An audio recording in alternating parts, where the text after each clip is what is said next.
एक खौफनाक अपराध की कहानी, हत्या और धोखे का जाल। यह कहानी एक परिवार की है जहां विश्वास और रिश्तों की दीवारें टूट जाती हैं। एक बेटी, एक बहन और एक पत्नी की रहस्यमय हत्या ने सबको हैरान कर दिया।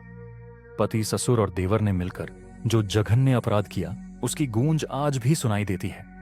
एक सिरकटी लाश, धोखे और साजिशों का ताना बाना, और 14 महीने बाद खुलासा। यह कहानी एक ऐसे अपराध की है जो दिल दहला देता है। 26 जुलाई 2021 को मुंबई के वसई इलाके में एक गांव के पास स्थित समुद्र तट पर कई लोग टहल रहे थे। समुद्र की लहरें शांत थीं, लेकिन अचानक एक बड़ी लहर किनारे पर आई और अपने साथ एक काले रंग का बैग बहा कर ले आई। वह बैग किनारे पर आकर रुक गया। कुछ लोगों की नजर उस बैग पर पड़ी और यह देखकर उनके मन में कई तरह के ख्याल आने लगे, क्योंकि पहले भी इस तरह के बैगों से जुड़ी कई रहस्यमयी घटनाएं सामने आ चुकी थीं। बैग का मामला संदिग्ध लग रहा था, इसलिए तुरंत पुलिस को सूचित किया गया। पुलिस ने मौके पर पहुंचकर बैग की जांच शुरू की। बैग के अंदर से एक महिला की लाश मिली, लेकिन लाश के पास ऐसी कोई चीज नहीं थी जिससे उसकी पहचान हो सके। बस एक ही सुराग था, उसके हाथों पर मेहंदी लगी हुई थी। मेहंदी को देखकर कुछ अनुभवी पुलिस अधिकारियों ने अंदाजा लगाया कि वह महिला मुस्लिम परिवार से हो सकती है। ऐसा इसलिए क्योंकि मेहंदी की डिजाइन आमतौर पर मुस्लिम औरतों के हाथों पर देखी जाती है। इस जानकारी के आधार पर पुलिस ने यह मानकर जांच शुरू की कि महिला मुस्लिम समुदाय से हो सकती है। मुंबई और आसपास के सभी थानों को सूचना दी गई कि यदि किसी महिला के लापता होने की रिपोर्ट हो तो पुलिस को तुरंत जानकारी दी जाए। लेकिन कोई फायदा नहीं हुआ। ना कोई रिपोर्ट दर्ज हुई, ना कोई लापता महिला की जानकारी मिली। जांच जारी रही, लेकिन समय बीतता गया। जुलाई के बाद अगस्त, सितंबर, अक्टूबर, नवंबर और फिर दिसंबर भी बीत गया। 2021 खत्म हो गया और 2022 आ गया। पुलिस के हाथ अब तक कोई ठोस सुराग नहीं लगा था। महिला की पहचान करने के लिए पुलिस ने लाश का डीएनए सैंपल लेकर उसे कलिना लैब में सुरक्षित रखा। साथ ही लाश के कपड़ों को भी एक प्रॉपर्टी के तौर पर सुरक्षित रखा गया। पुलिस को सिर्फ मेहंदी के आधार पर अंदाजा था कि वह महिला मुस्लिम समुदाय से हो सकती है, लेकिन यह जानकारी भी पर्याप्त नहीं थी। मामला रहस्य में डूबा हुआ था। कैलाश किसी मुस्लिम का है, यह सोचकर कोई जानकारी मिलने की उम्मीद थी, लेकिन कोई फायदा नहीं हुआ। लगभग 14 महीने बीत गए। इस दौरान एक शख्स मुंबई के वसई पुलिस स्टेशन में पहुंचा और बताया कि उनकी भतीजी पिछले 14 महीने से लापता है। वह लड़की जो लापता है, उसका नाम सानिया है। रिपोर्ट दर्ज कराने के लिए जो व्यक्ति आया था, वह उसके चाचा थे और वह कर्नाटक के बेलगावी से आए थे। तब पुलिस ने चाचा से पूछा, 1.5 साल से ज्यादा समय हो गया और अब आप उसकी गुमशुदगी की रिपोर्ट दर्ज कराने आए हैं। इस पर चाचा ने जवाब दिया, सानिया के माता पिता नहीं हैं, इसलिए मैंने ही उसे बचपन से पाला है। वे एक संपन्न परिवार से थे और आर्थिक रूप से भी अच्छे से स्थापित थे। 2017 में सानिया की शादी एक लड़के आसिफ से हुई जो मुंबई में रहता था। वे दोनों एक साथ खुश थे। 2019 में उनकी एक बेटी हुई जिसका नाम अमाया रखा गया। इसके बाद पूरा परिवार बहुत खुश था। चाचा ने कहा, मैं उससे अक्सर बात करता था, लगभग महीने में 2 बार। फिर उन्हें याद आया कि बकरीद है। उन्होंने सोचा कि इस मौके पर बात करें, लेकिन तब भी उसने फोन नहीं उठाया। जब आसिफ फोन पर बात ही नहीं कर रहा था, पुलिस ने कहा, ठीक है, हम आपकी शिकायत लिख लेते हैं। शिकायत दर्ज कराने के बाद उन्होंने पूछा, आपको पता होगा कि सानिया के ससुराल वाले कहां रहते हैं, है ना? फिर चाचा ने एक अजीब बात कही। उन्होंने कहा, जब मैं सानिया के ससुराल गया तो पता चला कि वे कहीं और शिफ्ट हो गए हैं। हम बस वहां धक्के खाते रहे। काफी कोशिशों के बाद आखिरकार आसिफ की अम्मी का नंबर मिला। आसिफ की अम्मी को फोन किया और जब उनसे बात हुई तो उन्होंने बताया कि अब हम मुंब्रा शिफ्ट हो गए हैं। इत्तेफाक से उन्होंने मुंब्रा का पता भी दे दिया। वहां से पता चला कि उनकी एक बेटी थी, लेकिन जब सानिया की बात आई तो हमने पूछा। इस पर आसिफ ने कहा, सानिया तो साल भर पहले ही घर छोड़कर चली गई थी। उसका किसी और से अफेयर था। जाते जाते वो एक लेटर छोड़ गई थी। उसने हमें वह लेटर भी दिखाया जिसमें लिखा था, मैं तुम्हारे साथ रहना नहीं चाहती, मुझे किसी और से मोहब्बत हो गई है और मैं जा रही हूं। जब उन्होंने यह कहा तो चाचा को पहले लगा कि शायद ऐसा हो सकता है, इसीलिए वे वहां से लौट आए। यह बात 27 से 28 अगस्त 2022 की है। लेकिन अगले 2 दिन तक चाचा ने सोचा और मन में यह ख्याल आया कि बचपन से सानिया कभी ऐसी नहीं थी। वह शादी से भी ज्यादा खुश थी, लेकिन अचानक उसका इस तरह से चले जाना चौंकाने वाला था। अगर उसे किसी और के साथ अपनी जिंदगी बसानी थी तो कम से कम चाचा को या हमें बता सकती थी। दूसरी बात, अगर वह भाग गई थी तो साल भर पहले हमें या आसिफ और उसके परिवार को यह सूचित करना चाहिए था कि उनकी बेटी घर छोड़कर चली गई है। लेकिन ऐसा कुछ नहीं किया गया। इसके बाद हमें शक होना शुरू हुआ। चाचा ने कुछ रिश्तेदारों से मशवरा लिया। उन्होंने कहा कि मामला थोड़ा संदिग्ध लग रहा है और पुलिस में शिकायत दर्ज करवा देनी चाहिए। इसके बाद 29 अगस्त 2022 को चाचा ने सानिया को लेकर पुलिस में शिकायत दर्ज करवाई। पुलिस ने शिकायत तो दर्ज कर ली, लेकिन यह पता नहीं लग सका कि वह किस तारीख को गायब हुई। फिर भी पुलिस ने सुझाव दिया कि पुराने अनसुलझे मामलों की रिपोर्ट खंगाली जाए, खासकर उन मामलों की जिनमें लावारिस लाशें मिली थीं। रिपोर्ट्स निकालने पर वसई से जुड़ा एक मामला सामने आया। एक सूटकेस से कटी हुई लाश मिली थी। पुलिस ने इस केस की भी जानकारी जुटानी शुरू की। उस लाश के साथ वही कपड़े पाए गए जो सानिया ने आखिरी बार पहने थे। इसके बाद पुलिस ने सानिया के चाचा को बुलाया और कहा कि एक लाश दिखानी है जिसे पहचानना जरूरी है। हालांकि चेहरा पहचानने योग्य नहीं था, लेकिन कपड़े, कद काठी और मेहंदी के डिजाइन देखकर चाचा ने पहचान लिया कि यह सानिया की ही लाश है। चाचा ने कहा कि सानिया इसी तरह की मेहंदी लगाया करती थी। कपड़े और अन्य चीजों से पहचान पक्की हो गई। पुलिस ने चाचा से कहा कि फिलहाल आप इस मामले में शांत रहें। पुलिस ने आसिफ और उसके घर वालों को बुलाया। बुलाने के बाद पुलिस ने एक तस्वीर दिखाते हुए कहा, इस तस्वीर को पहचानिए, क्या आप इसे जानते हैं? तस्वीर देखकर आसिफ और उसके घर वालों ने कहा, हम इसे नहीं पहचानते हैं। तब पुलिस ने एक बात नोटिस की कि आसिफ और उसकी पूरी फैमिली डरी हुई थी और वह फोटो देखकर सभी पुलिस वालों को शक हुआ। पुलिस ने बताया कि यह सानिया की लाश की तस्वीर है। इसके बाद पुलिस ने कहा, चलो कोई बात नहीं, एक काम करते हैं। दरअसल पुलिस के पास पहले से ही 26 जुलाई 2021 को मिली एक लावारिस लाश के डीएनए सैंपल सुरक्षित थे। लावारिस लाश के जो 26 जुलाई 2021 को मिले थे, अब पुलिस ने आसिफ और उसकी बेटी दोनों के डीएनए सैंपल लिए और उन सैंपलों को लावारिस लाश के सैंपल से मैच कराया। इत्तेफाक की बात यह है कि तीनों सैंपल मैच कर गए। अब यह स्पष्ट हो गया कि जो आसिफ की बेटी अमायरा और उसकी मां की लाश है, क्योंकि दोनों का डीएनए सैंपल मैच हो गया। पुलिस यह पुष्टि करती है कि जो लाश मिली है वह सानिया की है।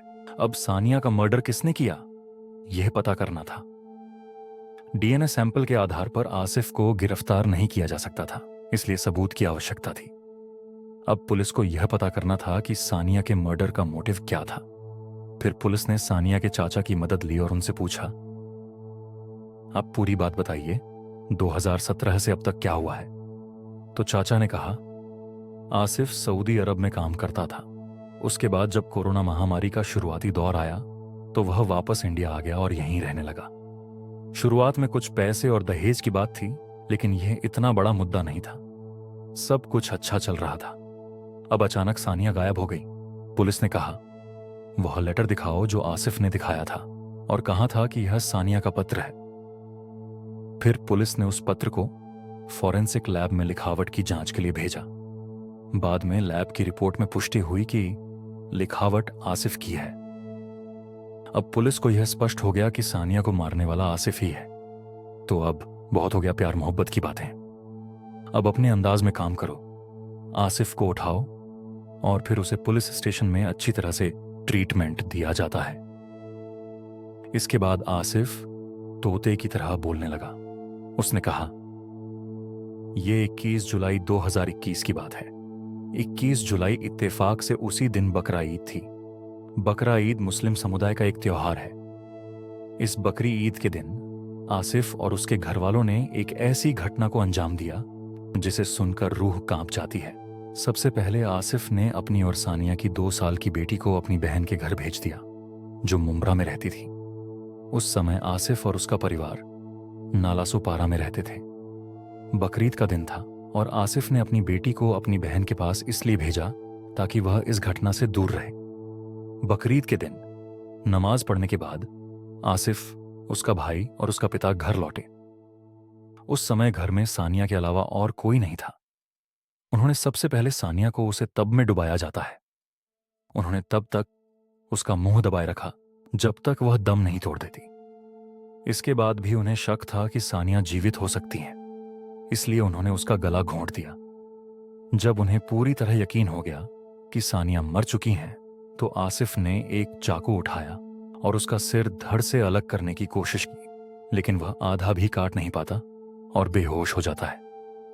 तब उसका पिता देखता है कि इससे यह नहीं होगा, तो सानिया के ससुर आगे आते हैं और अपनी बहू का सिर धड़ से अलग कर देते हैं। इसके बाद खून साफ करते हैं, शरीर के हिस्सों को बैग में पैक करते हैं और सिर को पॉलिथीन बैग में रखते हैं। फिर उसे दूर समुद्र की खाड़ी में फेंक देते हैं, लेकिन फेंकने से पहले सिर को पूरी तरह से अलग कर देते हैं ताकि अगर लाश कभी किसी के हाथ लगे तो पहचान ना हो पाए कि यह किसकी है।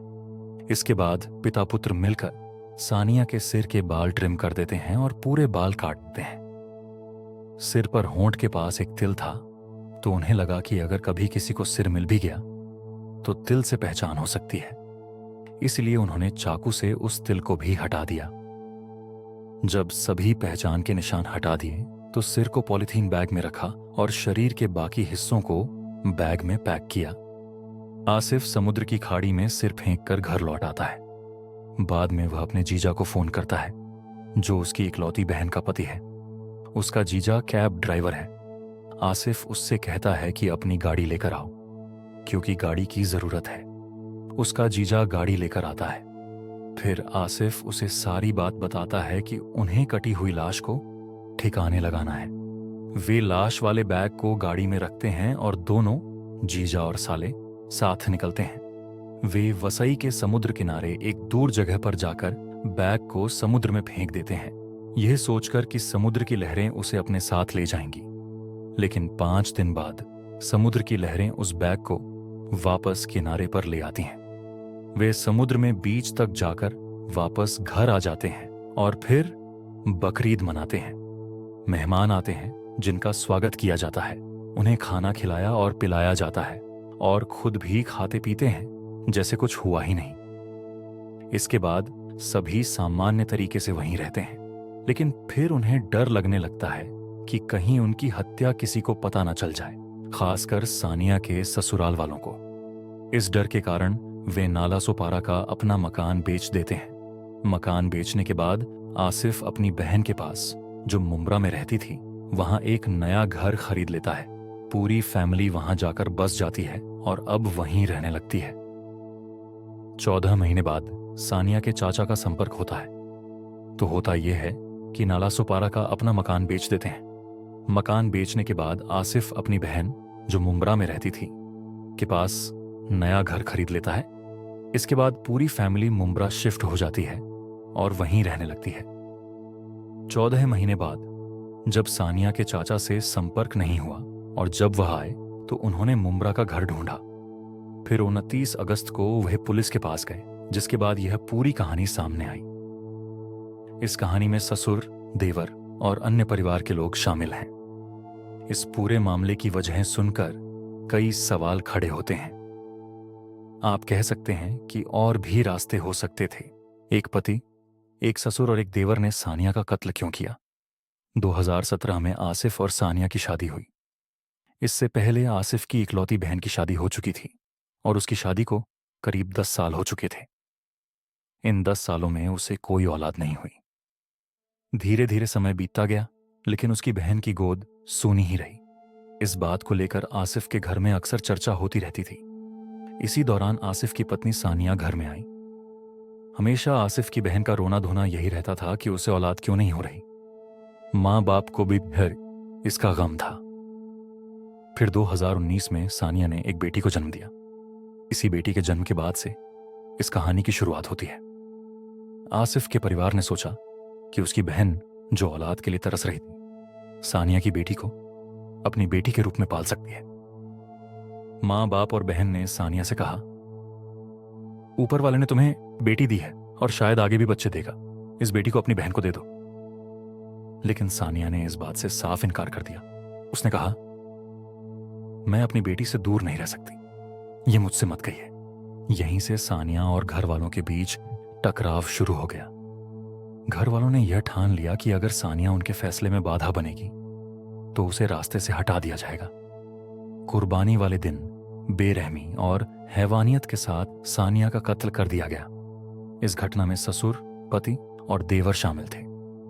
उन्होंने सिर्फ इसलिए सानिया की जान ले ली ताकि उसकी बेटी को उसकी बहन के हवाले किया जा सके। कत्ल की वजह ने कई सवाल खड़े कर दिए। कई और रास्ते हो सकते थे, लेकिन उन्होंने इतना खौफनाक कदम उठा लिया। सबसे चौंकाने वाली बात यह है कि कत्ल के बाद शाम को आसिफ ने अपने जीजा को बुलाकर कहा, गाड़ी लेकर आओ। वही व्यक्ति जिसे सानिया की बेटी का पिता बनने की कोशिश करनी थी, उसी बेटी की असली मां की लाश को ठिकाने लगाने जा रहा था। कत्ल के बाद आसिफ ने अपनी बेटी को अपनी बहन के पास भेज दिया। जब तक पुलिस ने इन्हें गिरफ्तार नहीं किया, सानिया की बेटी उसकी बहन के पास ही रही। वही बहन जो अब सानिया की बेटी को अपनी बेटी बनाकर पाल रही थी। इस पूरे मामले में आसिफ, उसके ससुर और देवर को पुलिस ने गिरफ्तार कर लिया। ये कहानी एक ऐसे क्लाइमैक्स तक पहुंचती है जो दिमाग को झकझोर कर रख देता है। कत्ल की ऐसी वजहें भी हो सकती हैं, यह सोच पाना बेहद मुश्किल है। कई बार हम सोचते हैं कि ऐसा नहीं हो सकता, लेकिन अपराध की दुनिया में कुछ भी संभव है। अफसोस की बात यह है कि ऐसी घटनाएं बार बार होती रहती हैं। तो आज की कहानी यहीं खत्म होती है।